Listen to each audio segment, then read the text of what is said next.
Hey everybody, how you doing? Jeffrey Daugherty, Christian whistleblower. Welcome to another live edition coming to you from somewhere deep in the heartland of America. From the heartland to your heart, at least that is my intention. Can I get something off my chest, ladies and gentlemen? You watch these people do their videos and they go on and they're like, I think we're live. I'm pretty sure we're live. It says you're live. Oh, MG. God, please just stop with I think we're live. You're fucking live. It says so. Anyway, ladies and gentlemen, I'm here because I have to face the fact that I am an addict. There's no other way to explain it. I have to do these videos as I get this information. And if I'm not doing a video, I'm walking around the house thinking I should be doing a video. And you just get this stuff and you just got to talk about it. You just got to say it. You just got to do it, ladies and gentlemen. And today we're going to talk about the esoteric secrets of, ladies and gentlemen, the Wizard of Oz. And I saw some pretty good questions I thought early. And yes, folks, I still am in Kansas. There's no doubt about it, just like Robert USN vet, third generation. And what benefit would there be of mass disclosure besides the end of a bunch of clickbaiters' business model? That's a good question, Tracy. Just when I need more coffee. That is a good question. That really is a good question. And I think this will be interesting. This is something that has been brewing for over a year with me. This thing about the what are we talking about? The Wizard of Oz. That's right. ADD. Folks, can I just, the gentlemen in the audience, maybe you ladies too, am I the only one that thought that Dorothy was kind of hot? Is that weird or is that wrong? But I kind of did. Dorothy was kind of smoking a little bit. So anyway, we have none of that is real. There's nothing to disclose, just another shiny object. That's interesting. What if there is no disclosure? I've always felt like Dorothy in The Wizard of Oz, says Joanne. Interesting stuff. And tomorrow, ladies and gentlemen, I've got a great show coming up through our sponsors at Gaia, which is basically the Netflix of esoteric knowledge. So if you want to learn more about esoteric knowledge and you want to be able to partake of some really cool videos when you're not watching the Christian Whistleblower, go over to Gaia and go onto the website. You know, it's www.gaia.com/Jeff, and you can get 2 weeks for free of Gaia. And tomorrow, we've got Randy Kramer coming on. It's going to be a very, very interesting program, talking about disclosure, talking about the secret space program. I'm looking forward to seeing him. And that is going to be, and thanks to the folks at Gaia for setting this up for me, it's going to be tomorrow, which is Wednesday at noon, high noon Central, ladies and gentlemen. Randy Kramer. So get ready to be here for that powerful stuff. We had a great show today with Terrell. Black Star, good stuff, interesting stuff. Make sure you check that one out after you're through checking this one out. Joe would take Dorothy every other Tuesday. Joe, my good Twitter buddy, Joe likes Dorothy, and Jeff likes Joe liking Dorothy. So there we go. Tracy says she'd like nothing less. Come on now. So anyway, the esoteric secrets of the Wizard of Oz, ladies and gentlemen. And a lot of people don't know about this. That's because they're too busy being silly Christians. And can I just say that I feel so good being free from the Jesus virus. I thought I was free from the Jesus virus, but now I really am. And I tell you what, it feels so good to be, after 45 years, 100% free of the Jesus virus. It feels so good. I feel light. I feel healthy. I feel like I've got my own mind again. I am free from the Jesus virus, and it feels great. And if you want to be free from the Jesus virus, watch the video that I did yesterday. And this first segment's brought to you from my friends at Verve Organic CBD, high quality control. It's proprietary, veteran owned. Very important. It's veteran owned. Helps with post-traumatic stress, anxiety, sleep, pain, and epilepsy. Go to jeffreydaugherty.com, click on the Verve logo, and you'll get a great savings and a great product. So the occult roots of the Wizard of Oz, people do not understand. No, that's coffee. People don't really understand much about the Wizard of Oz. First thing you think about when I say Wizard of Oz, I'll bet it's either flying monkeys or I'm melting. So there's a lot of stuff about this. It was a lot of our childhood was wrapped up in it. It is a memorable story, lots of colorful characters. It's an American classic. And the book was released over 100 years ago, ladies and gentlemen. Over 100 years ago. But what people don't realize is that the Wizard of Oz is not just a children's fairy tale. Far from it. The Wizard of Oz, the story, the characters, some have said it's an atheist manifesto. I don't go that far. Although I am free from the Jesus virus, I'm now free and clear to navigate through all levels of esoteric knowledge. I'm free and clear to navigate, clear and free to navigate, free and clear. I think it's free and clear to navigate, free of all moorings, clear to navigate. And I can go where the anointing takes me. I can go where the consecration takes me. I don't have to be locked in. And you're not free as long as you're serving somebody. You're not free as long as your freedom is dependent on somebody else's blood. You're not free if death and blood and sacrifice made you quote unquote free. That's just another kind of word I can't say for slave up in here. Not me, baby. I'm free. And the guy that wrote The Wizard of Oz was a member of the Theosophical Society. The guy that wrote The Wizard of Oz was a member of the Theosophical Society. Do you remember who the Theosophical Society is? Well, it was an organization that was based upon occult, meaning hidden, research and comparative study of religions. If you think about the Theosophist, you automatically think about Madame Blavatsky, and Zorodax was ahead of the curve and said it was Madame Blavatsky. It's based on the teachings mainly of Helena P. Blavatsky.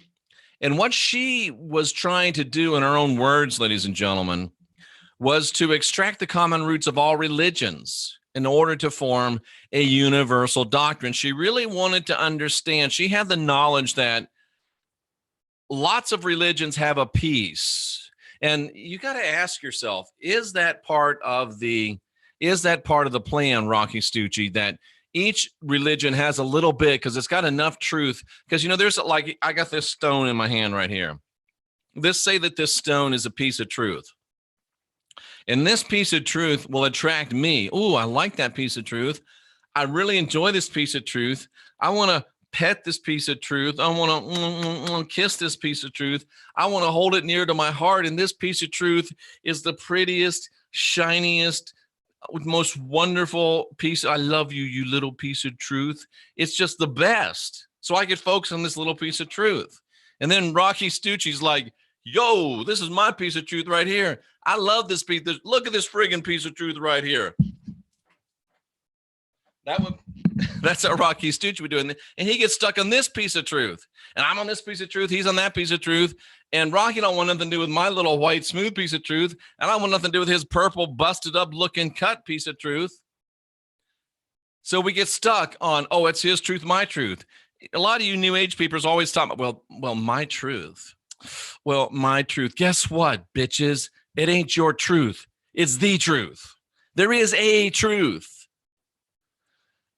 And I hate to break it to you, Cupcake, but the truth trumps your truth and my truth. And I think it's part of the fear and guilt control matrix that there's so many little pieces of truth that are fragmented about all of these other various and sundry religions because you can say, ooh, it's got this truth and I like it. I'm going to go here. But they don't have my truth because I want this little truth. But Blavatsky was smart enough to say, you know what? And let me just quote from her from The Secret Doctrine. She said, it is perhaps desirable to state unequivocally that the teachings, however fragmentary and incomplete, contained in her writings, she says they belong neither to the Hindu, the Zoroastrian, the Chaldean, the Egyptian, neither to the Buddhism, the Islam, the Judaism, nor Christianity. The secret doctrine, she said, is the essence of all these. It sprung from it in their origins. The various religious schemes are now made to merge back into their original element, out of which every mystery and dogma has grown and developed and become materialized. Blavatsky was trying to get us to see beyond the Christianity, see beyond the Judaism, see beyond the Islam, and to see that these are just distractions. They're just shiny little objects, as Tracy Dyer loves to say. And they are distractions. And we have to get ourselves tuned into the whole. And Theosophy, just so you can understand where the Wizard of Oz is coming from. Frank L. Baum was a theosophist. And there's 3 tenets of theosophy. Number 1, to form a nucleus of the universal brotherhood of humanity without distinction to race, creed, sex, caste, or color. Number 2, to encourage the study of comparative religion, philosophy, and science. And 3, to investigate the unexplained laws of nature and the powers latent in man. Doesn't that sound like exactly what we're supposed to be doing? Aren't we supposed to be trying to advance a universal brotherhood of humanity? If you're still looking at race, creed, sex, caste, or color, you're stupid. That's why you Hebrew black Israelites are stupid. Just stupid. That's why you white supremacists are stupid. Race, creed, sex, caste, color has nothing to do with the person that is occupying the meat suit. And we ought to study comparative religions, philosophies, and science. But the problem is, religion doesn't want you to study comparative religions. What do the Christians tell you? Oh, you better not read that. You better not read about another religion because it'll take you away from the truth. Well, guess what, cousins? If reading other material can take you away from your truth, then your truth isn't, and never was. Jeff, I get these emails every day. You're an antichrist. You're the devil. You're taking people away from the truth. Listen, if one funny-haired ex-Pentecostal preacher can take you away from the truth, it wasn't. Come on, man. I might be powerful, but I'm not that powerful. And it's not my fault that Jesus hung out with naked little boys. It ain't my fault. So this is the idea, ladies and gentlemen, behind theosophy. And theosophy is the idea behind the book, The Wizard of Oz. Frank L. Baum, or L. Frank Baum, as he went, he was a theosophist. And he was an editor of the Aberdeen Saturday Pioneer paper. He wrote a series of articles that introduced his readers to theosophy, talked about his views on Buddha, Muhammad, Confucius, and the Christ. And he was already displaying a deep understanding of philosophy. And let me give you just a little excerpt from the guy that wrote The Wizard of Oz so we can begin to understand The Wizard of Oz. This is what he said. There's a strong tendency in modern novelists towards introducing some vein of mysticism or occultism into their writings. Books of this character are eagerly bought and read by many people. It shows the innate longing in our natures to unravel the mysterious, to seek some explanation, however fictitious, of the unexplainable in nature and in our daily existence. For as we advance in education, our desire for knowledge increases, and we are less satisfied to remain in ignorance of that mysterious fountainhead from which emanates all that is sublime and grand and incomprehensible. And let me just lay this on you. The appetite of our age for uncovered knowledge demands to be satisfied. And while with the mediocrity of people will result in mere sensationalism, it will lead in many to be higher and nobler and bolder in thought. And who can tell what mysteries these braver and abler intellects may unravel in future ages? This is where I am right now, ladies and gentlemen. I am aiming for top shelf radio. I'm not looking at the lowest common denominator anymore. Don't care about the lowest common denominator anymore. If you come into these chat rooms and watch these videos and you're offended, I don't even care anymore. I really don't. If you come into these videos and your feels are hurt, as Tracy would say, I really don't care anymore. If you come into these videos and your toes get stomped on, I really don't care anymore. If you come in here and you walk out going, I really don't care anymore. If you walk, you're a devil, you're an antichrist, I don't care anymore. That's lowest common denominator stuff. Well, Jeff, what about the people that are still Christians and they want to stay Christians, but they're open to truth and knowledge? Got no time. We are not going to open the hangar. Here comes the airplane. Go somewhere else if you want to be spoon-fed. Here we feed you with a fire hose. Get ready. Because the time is far spent. We're the last generation of real humans, and we're throwing big information out at people. Higher thought, nobler thought, bolder thought, because I dare to believe that, see, some people say, well, Jeff, and I get counseled like this all the time by experts on YouTube experts, great leaders. And I'd love to say their names. Believe me, I would, but I can't. No, don't do it. Jeff, you have to understand that people are where they are, and you have to meet them at where they are, and you have to give them the truth in little bitty snippets so that they can come in and they can grow and they can develop. Because if you call yourself the Christian whistleblower, you turn people off right away, and they'll never listen to you, and they'll never understand, and they'll never get the truth. And you've just got to be nicer. You've got to be kinder. You've got to be gentler. You've got to dumb it down. You've got to make it more medium. You can't just be bullshit. You do that, I'll do this, and just leave me alone. Just leave me alone. Help me or get the hell out of my way. That's all I ask. This is higher radio. This is nobler radio. This is bolder radio. This is not baby radio. It's like Arnold Schwarzenegger once told me. I said, Arnold, how much milk do you drink? I don't drink milk. Milk is for babies.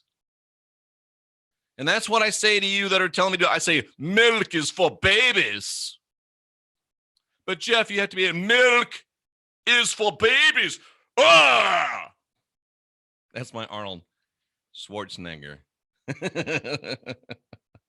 And who knows? See, I trust people. These other people don't trust people. I trust people. Who knows what mysteries these braver intellects might unravel? Who knows what mysteries these abler intellects may unravel? Who knows what these people who don't drink milk because they're not babies? Who knows what these people can do, ladies and gentlemen? And I'm telling you, that's what we're here for. We're here for the exceptional. We're here for the few. We're like the Marines. We're here for the few and the proud. And we got the coolest uniforms. He's drinking vodka. Oh, is Joe drinking vodka? Jeff is drinking coffee. That's okay. And if the best way to find out how a book was written is to ask the guy that wrote it. And Frank Baum said that the Wizard of Oz came to him through pure inspiration. It came to him right out of the blue. Jeff likes Ben Ellison. Ben Ellison says, big new fan since the Sam Tripoli interview. Thank you, Ben. And I talked with Sam the other day, and I think there's another Sam Tripoli interview coming back. Joanne says, Jeff, your channel should be much larger. I think it should be too. It should be much larger. It should be much more like the size of my mouth, ladies and gentlemen. So he says it came to him right out of the blue. And I've done this. I've written 14 books. And all 14 of them came to me like that. They were all written in toto, right? Toto, the dog, get that? I didn't mean to do that. That was good. In toto, they were all written in my head. Boom. And all I had to do was sit down and write them out. So I know what Frank Baum is talking about. He says it came to me right out of the blue, and that it was the great author that had a message to get across, and he had to use the instrument at hand. That's how I feel. I feel that the great author and the great yeller and screamer in the sky in the sweet by and by has a message to get across. The divine has a message to get across. And right now, the only way that the divine has to get across messages in this realm is through us, cousins, through us. The way that the divine gets out messages today is through Joanne, through Tracy, through Street King. Stay safe out there, my friend. We'll set up, I'm probably going to be coming to Dallas for a couple of reasons, and we will definitely set up a range day, and hopefully we can bring the emotional meatball, Rocky Stucci, along with that, have some big times and shoot some shit. That'll be fun. But anyway, Terry Electra, Tracy Dyer, Claudette, Lynch, Lucas, you were just the ones up on the screen. That's how the divine communicates to people today, through people. And that's what L. Frank Baum did. He says that it was given to him by the great author. And so he sat and he wrote this book, ladies and gentlemen. Just a quick summation of the movie. It's a 12-year-old farm girl named Dorothy. Now I do feel a little creepy for saying she was hot, but let's get it right. Judy Garland was not 12 when she did that movie. How old? Please be old. How old was Judy Garland in Wizard of Oz? Please say like 20, 21. Judy Garland was, oh shit, I feel horrible now, ladies and gentlemen. That part I said about Dorothy being hot, I didn't mean it. I retract it. I take it back, because Dorothy, wait a minute, how old was she? She was born in 1922. Oh, thank God. Thank God. She was born in 1922. Oh, maybe not. When did The Wizard of Oz come out? 1939. Let's do the math. I'm not feeling good about this. 1939 minus 1922. Oh, well, she was 17. I still feel kind of creepy, but it was a lot better than 13 or 12. Ooh, yeah. Let's forget that I said that, okay? So anyway, wow. The film follows a farm girl of indeterminate age named Dorothy, who lives in Kansas, where I happen to live, and with her aunt and her uncle. She dreams of a better place somewhere over the rainbow. I won't sing it. She was struck unconscious during a tornado, and she dreams that she and her dog and the farmhouse are transported to the magical land of Oz. There, the Good Witch of the North advises Dorothy to follow the Olympic Road to the Emerald City, where she meets the wizard who can return her to Kansas. During her journey, she meets a scarecrow, a tin man, and a cowardly lion, who join her hoping to receive what they themselves lack: a brain, a heart, and a courage, respectively. All of this is done while trying to avoid the Wicked Witch of the West. Man, this is such good stuff right here. And her attempt to get her sister's ruby slippers from Dorothy, who received them from Glinda. I mean, just look at this stuff, ladies and gentlemen. Look at this stuff. I think the Wicked Witch of the West is Christianity. I really do. And the flying monkeys are the angels. And the Tin Man, the Cowardly Lion, the Scarecrow, those are all really manifestations of our own selves, aren't they? The wizard is the phony god. Or did I say the Wicked Witch of the West was God? Wow. Let's see what Frank Baum has to say. This isn't about what Jeff thinks. This is about what Frank Baum has to say. And L. Frank Baum says that The Wizard of Oz was an allegorical tale of the soul's path to illumination, and that the yellow brick road is the soul's path to illumination. Very interesting. What about people? You know, that's the problem, I think. This is where I get in trouble with a lot of Christians. They don't want to walk the yellow brick road. They're happy staying in Kansas. Wow. That explains a lot of stuff. That's why a lot of people don't like me. That's why a lot of people don't like us. That's why we don't get along with people, because most people, folks, are happy to stay in Kansas. Now, I'm in Kansas. It's a fine place, but I leave it often, just saying. And metaphorically, spiritually, if you want to stay in Kansas, cousin, we really don't have much to talk about. If you're happy with your religion as is, we don't have a lot to talk about. If you're happy with your spirituality and your faith as is, we really don't have much to talk about.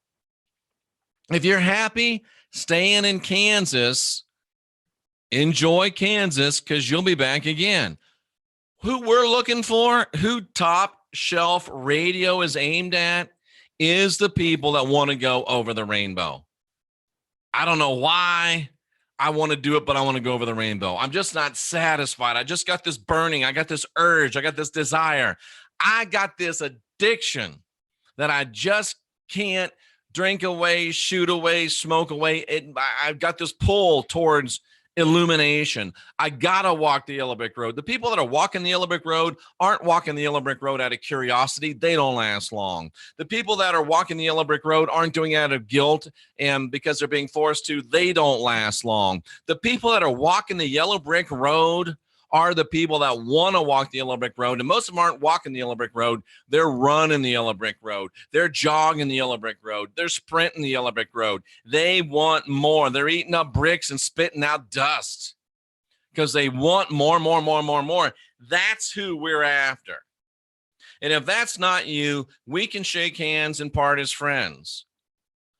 We are burning up the yellow brick road, ladies and gentlemen.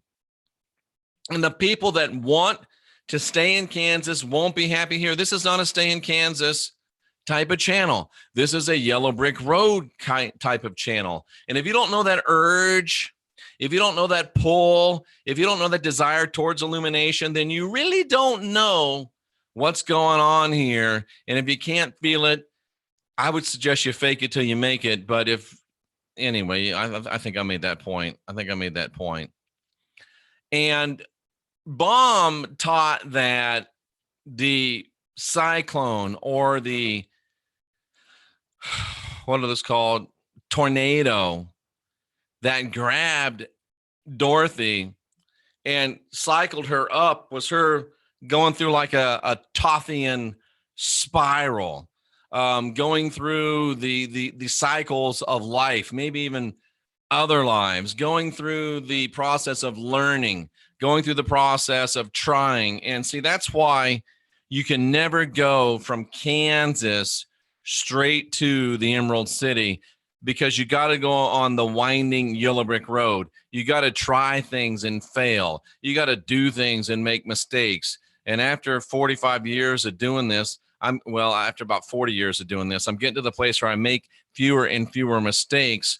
But that wisdom and that level of expertise is built on years and years and years of errors and trials and lessons learned. And Baum says that this idea of the cyclone carrying her off to Oz does represent the theosophical belief in reincarnation, and that going round and round in physical births until you're fit to become divine. And I really believe that you go round and round in reincarnation until you realize that you're just here to realize that. I'll say it again. You go round and round in reincarnation until you realize that you're here to realize that you go round and round in reincarnation. And Baum felt that starting out on the yellow brick road is starting out in this outwardly expanding spiral, and the spiral represents your evolving self, your soul ascending from matter, this base 3D, up into the spiritual world, ladies and gentlemen.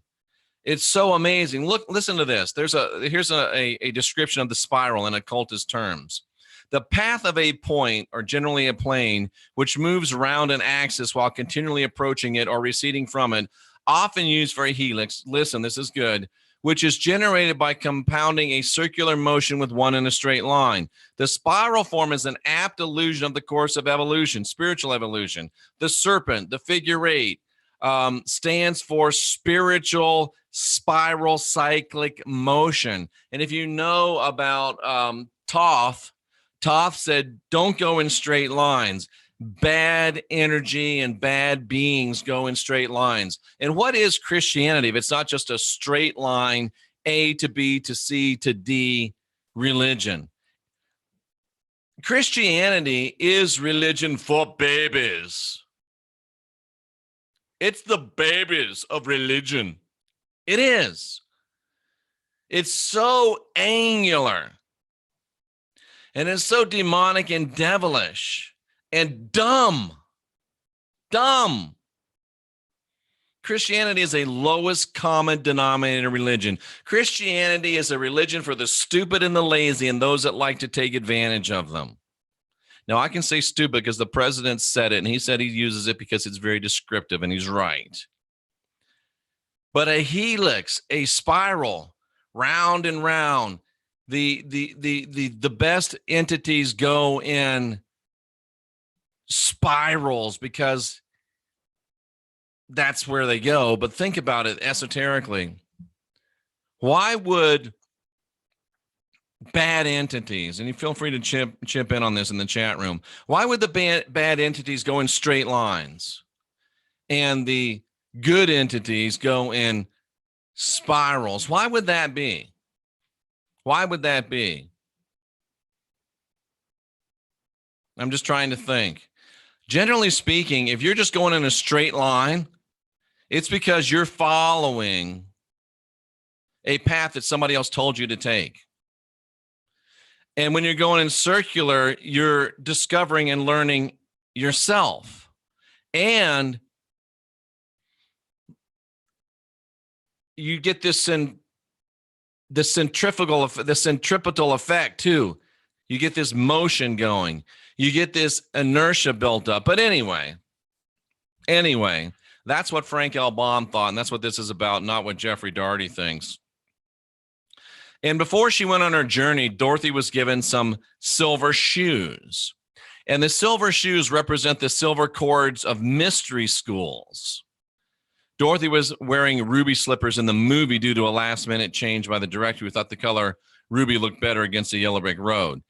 Baum wrote it with silver shoes to represent, ladies and gentlemen, silver cords of the mystery schools. I just happen to have some silver cords here. What does that mean? What does that mean? Oh, boy. That's going to be on some Get Jeff videos. But she was wearing these silver shoes because it was representative of the silver cords of mystery schools. In theosophy, one's physical body and one's astral body are connected through a silver cord, ladies and gentlemen. In Baum's writings, the silver cord of astral travel would inspire the silver shoes that bestow special powers upon those who wear them. He's talking about learning how to travel outside this meat suit. Powerful, powerful, powerful. But Jeff, that scares me. Think about this. H.P. Blavatsky wrote, "There's no danger that dauntless courage cannot conquer. There is no trial that a spotless purity cannot pass through, and there is no difficulty a strong intellect cannot surmount."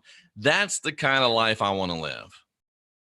I want to live a life that faces danger with dauntless courage.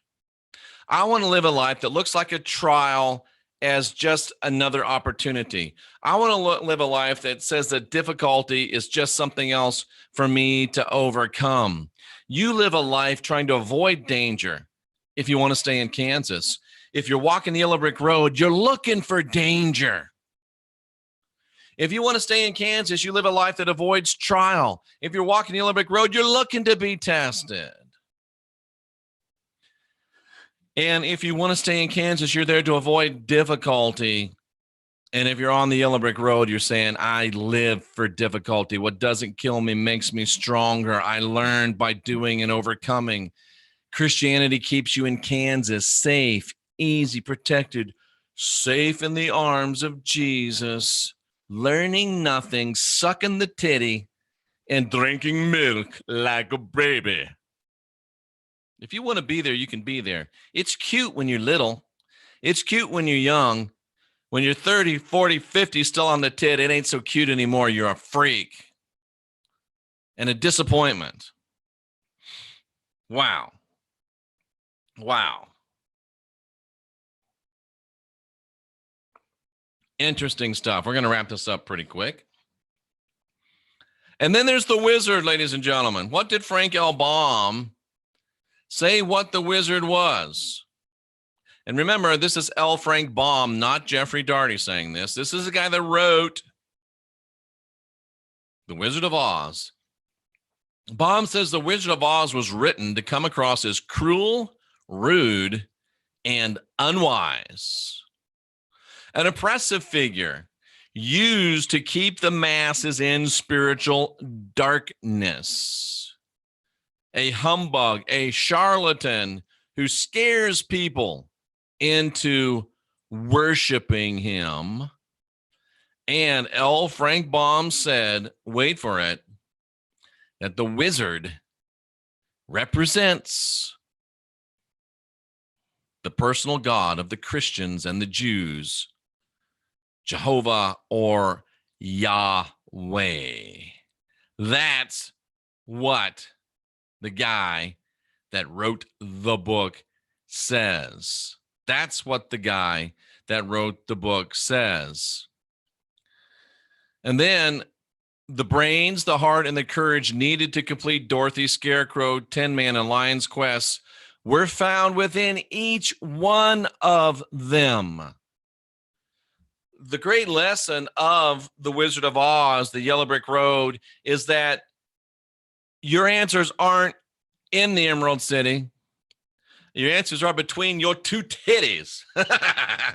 Terrible analogy, but it rhymed. It's in your own heart. It's in your own heart. It's a long time since we had a Star Trek reference. Star Trek V, The Undiscovered Country. Kirk walks up on Spock and McCoy looking out the view screen in 10 forward at the God planet where they had just defeated the fake gods. Speaking of fake gods, and Kirk walks up and says, I forget what he said to him, cosmic thoughts, gentlemen. And McCoy says, we were just thinking, is God out there?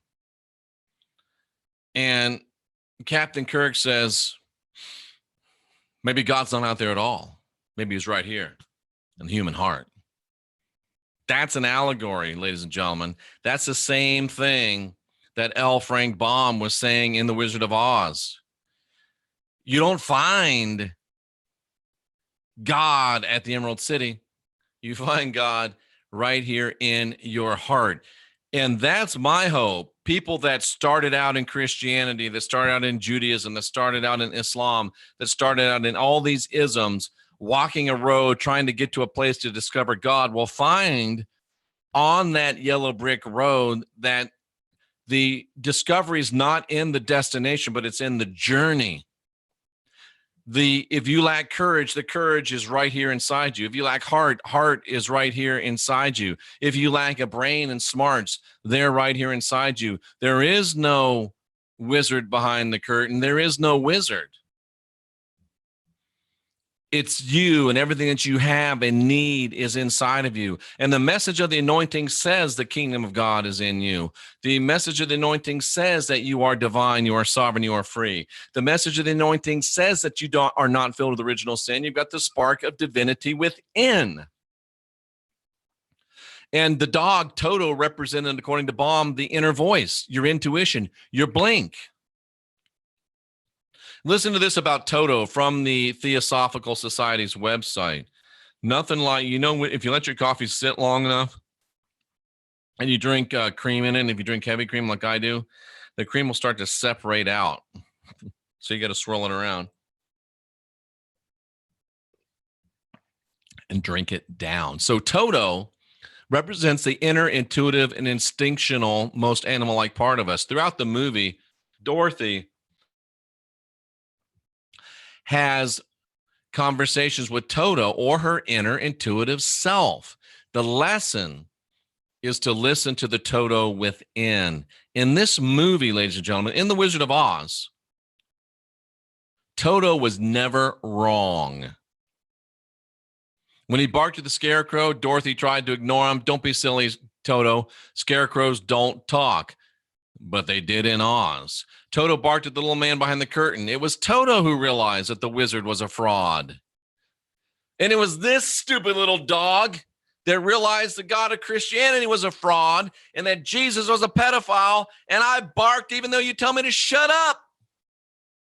I'm going to keep barking until you start listening. At the farm and at the castle, the witch tried to put Toto into a basket.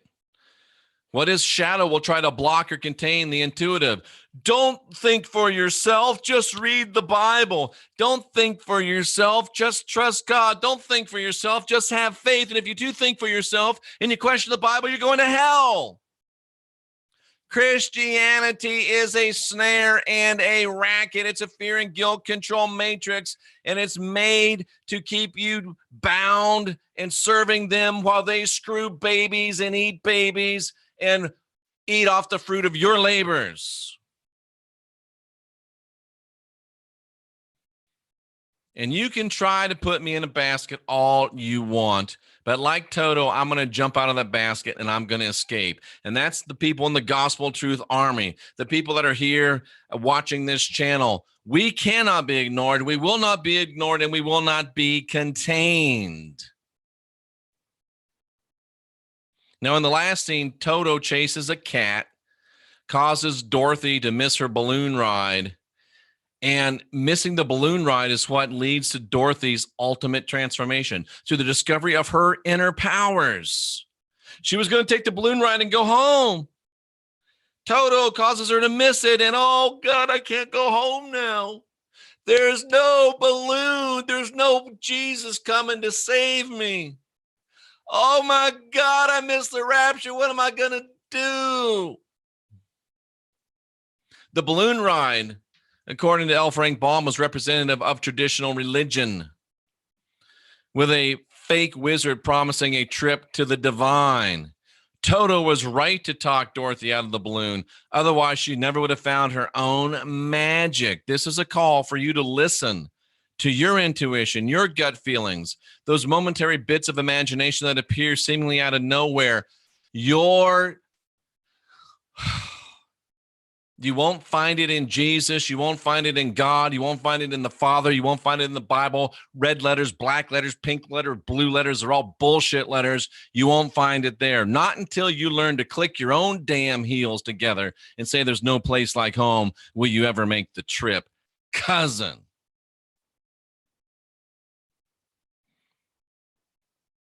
She follows Toto, her intuition, gets out of the balloon, leaves organized religion, learns the ultimate revelation, and finally understands that everything she wanted could be found in her own backyard. There's no place like home, cousins. Home is where what? The heart is. Captain Kirk was right. It's right here in the human heart. Ooh, that is so powerful. Dorothy wakes up back in Kansas. Is it any? Wow. Is it just a coincidence that I found my ultimate freedom in Kansas? That's something to think about. Dorothy woke up in Kansas, realizing the truth of combining her physical and her spiritual life. Dorothy woke up in Kansas, comfortable being herself again, despite her family not believing her, despite leaving religion. Dorothy in Kansas said, "There's no place like home." And Jeffrey Daugherty in Kansas, free from the Jesus virus, saying the same thing. There is no place like home, ladies and gentlemen. Give me just a couple more minutes. There's some interesting things here that Frank Baum talked about with the Wizard of Oz being used in monarch mind control, MK Ultra type stuff. The story of the Wizard of Oz was reputedly chosen by members of the U.S. intelligence community to provide a thematic foundation for their trauma-based mind control program. The movie was edited and given a different meaning in order to use it as a tool to reinforce programming on the victims. Here's some examples taken from Fritz Springmeier's Total Mind Control Slave. So, folks, even the most purest, the most powerful, the most enlightening truths can be twisted into mind control and cult-like formations. Be careful. Be cautious. According to the MK Ultra people, they used the close relationship between Dorothy and her dog as a connection between the satanic cult's use of familiars. A monarch slave child will be allowed to bond with a pet. The child will want to bond with the pet anyway because people are terrifying to it by this point. The pet is then killed to traumatize the child. This is a common theme, ladies and gentlemen, throughout all mind control organizations. Bond with an animal, kill the animal. So do you see the reality there? Do you see the underlying spiritual truth? They're trying to kill your blink. They want you to kill your intuition. They want you to kill your knowing. They don't want you to listen to your heart. They don't want you to listen to yourself. They don't want you to listen to your intuition. They want you to listen to your masters like a good slave. Christianity is all about that. Not only does Jesus sleep with little boys, he kills puppies. And that's a little funny, but it's really true.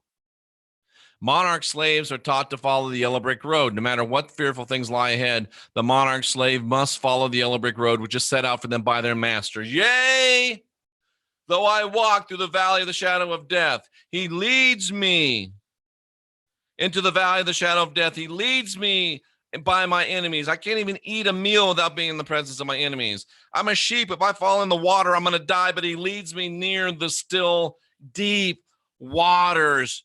The God of Christianity is the wizard trying to keep you afraid and dependent upon him and trying to get you not to listen to you. If you are a smart sheep, you don't go anywhere near the damn deep water because you know it'll kill you. Come on, ladies and gentlemen. And MK Ultra, you might as well say that Christianity is the religion of MK Ultra, because MK Ultra paints Dorothy as looking for a place where there is no trouble, a place over the rainbow where all pain goes away. Come to Jesus and let him take your pain. Come to Jesus and let him take your suffering. There will be no more tears from your eyes, no more aches in your hearts. Just come to Jesus. Let Jesus possess you like the demon that he is. Let the Father possess you like the demon that he is. Your eyes will glass over. You'll feel no pain. You'll feel nothing but love and joy and peace, and you'll hug everybody. You'll give us all your money, but you won't feel any pain. No more tears. It's the same thing. Christianity is the religion of MK Ultra mind control. Ladies and gentlemen. Somewhere Over the Rainbow might be the most dissociative song ever written, and it's often played in movies during violent or traumatizing events. The strange effect produced where the violence doesn't seem real anymore is exactly how dissociation works on mind control victims. Baum also speculated that the scene where Dorothy falls asleep in a poppy field is a reference to the use of heroin to relax and manipulate the victims of mind control. Also, consider the snow falling from the sky that awakens Dorothy. Could that be a reference to cocaine? Wow. Wow. Let me read this conclusion. Allegorical stories transmitting spiritual truths have existed since man's beginnings. These simple yet extremely profound stories have been found in all civilizations, and Frank Baum created a classical allegory in the same vein of Homer's Odyssey that entertains the masses and also contains mystical messages that can be understood by the quote-unquote awakened. The Wizard of Oz's success confirms America and the world's real spiritual dogma, written during the 1890s when most were conservative Christians. Baum's story anticipated the population's progressive abandonment of traditional religions and the embrace of a new form of spirituality. Today's new thought movements are gaining many adepts, and even if most of them are total shams, they all claim to be inspired by theosophy. Could such tales have contributed to the spectacular decline of Christianity and the power that new movements are gaining? Ladies and gentlemen, the esoteric secrets of the Wizard of Oz from the mind of the man that wrote the book, L. Frank Baum. Lots of stuff to think about, lots of stuff to consider. We've been here almost an hour. Let me run through and answer some questions if I can. Let's see. Let's see. Lots of great, Somewhere Over the Rainbow. Lots of great comments. Let me see if there's any questions. Who let the dogs out? We're letting the dogs out, ladies and gentlemen. We are letting the dogs out. Somebody says, looks like Jeff has a little Sam Kinison in him. I don't know about that. Let's see. Yes, total mind control, says Cynthia. F Plastic Jesus, says Joey Aragon. I second that notion. Let's see. That's your opinion, Tracy Dyer. And Tracy responds, no, actually, it's Baum's opinion. And yeah, don't you love a good cat fight? It's nice. Too bad we can't see it live on video. Oh my, what about the poor flying monkeys? Wow, isn't that something? Everything is magic. I agree with that. Boy, very few questions. That's interesting. This must have been a mesmerizing presentation. Let's see, the balloon and the blue pill. Ooh, they both start with B's. I like it. Let's see. There's lots of great comments. I don't see a lot of questions, which is interesting. Rocky Stucci Media, Joe thinks Star Trek is cheesy also, but he'll never say that in front of cousin Jeff. Rocky was bitching about Star Trek again, huh? I'll tell you what, Rocky, who cares? That's what I say. Yeah. Anyway, there you go. I think that was worth it. Was Baum a Freemason? Let's ask. And if you knew that someone was a Freemason, would it change your opinion of their information? Think about that. Let me see what you say in the chat room. If you knew somebody was a Freemason and they were on a YouTube show, would that affect your opinion of the host and the information being delivered? Was Frank L. Baum a Freemason? Let's see. Frank L. Baum. Wikipedia. Let's see. That's probably his most objective that we can get. He wrote The Wizard of Oz. He wrote 14 novels in the Oz series, 41 other novels, 83 short stories, 200 poems, and 42 scripts. Wow. Let's see. And he was in South Dakota. Peekskill Military Academy. Theater, South Dakota, writing. Let's see. Later life and work. He was creating plans for an Oz amusement park. Died in 1919. Let me take a look at his headstone. It doesn't say, so I find no reason to believe that he was a Freemason, and I will say no. It doesn't say that he's a Freemason. He was also a woman's suffrage advocate, which means that he was campaigning for women to get the rights to vote. And he also helped, well, anyway, we'll leave that alone. Let's see. Political imagery, religion. He was a Methodist and then became a member of the Theosophical Society. So no, L. Frank Baum was not a Freemason. And would it have mattered to you that it was? Somebody say no. Most people say no. That surprises me. That surprises me. Huh. Interesting. Interesting. Well, ladies and gentlemen, there you go. If somebody had a Masonic ring and worked for NASA, says Tracy, that would cloud her opinion. Probably mine too, ladies and gentlemen.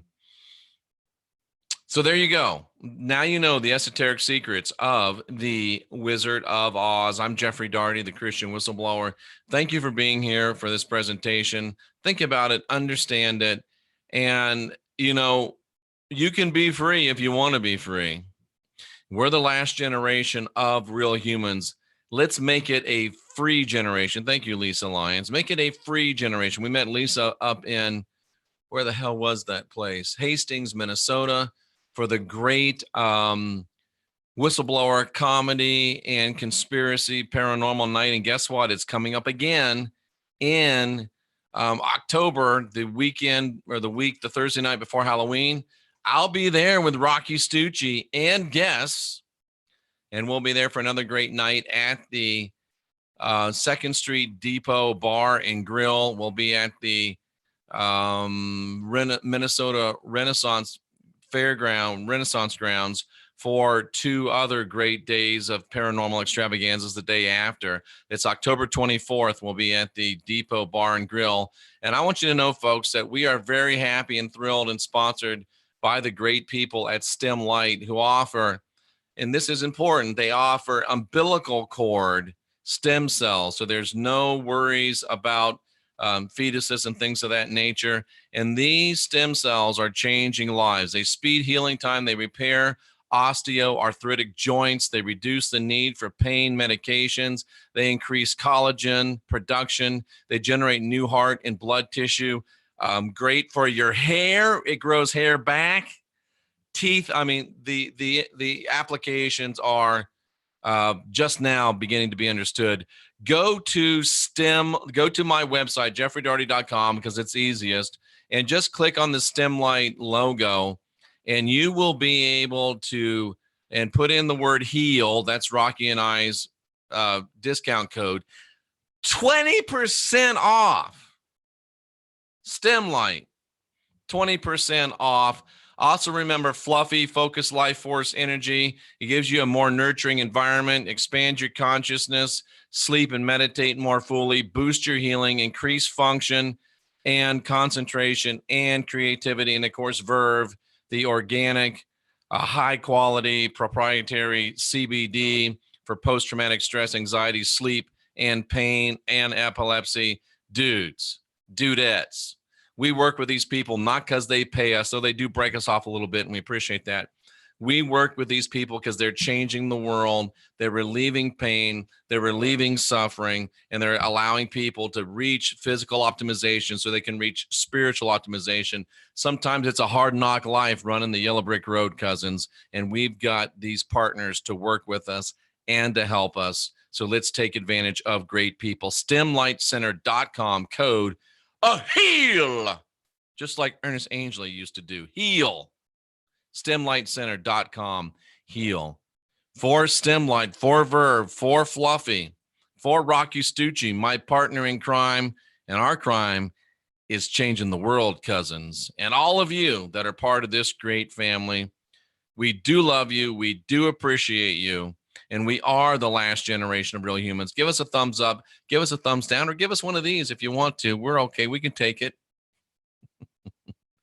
And remember this, ladies and gentlemen, you are the last generation of real humans. History is written by the winners. We can win this thing and build and write a better tomorrow. I know we can do it. It ain't easy, but we can do it. And I know I can do it with your help. And the only question I have is, are you with me? Jeffrey Daugherty, Christian Whistleblower.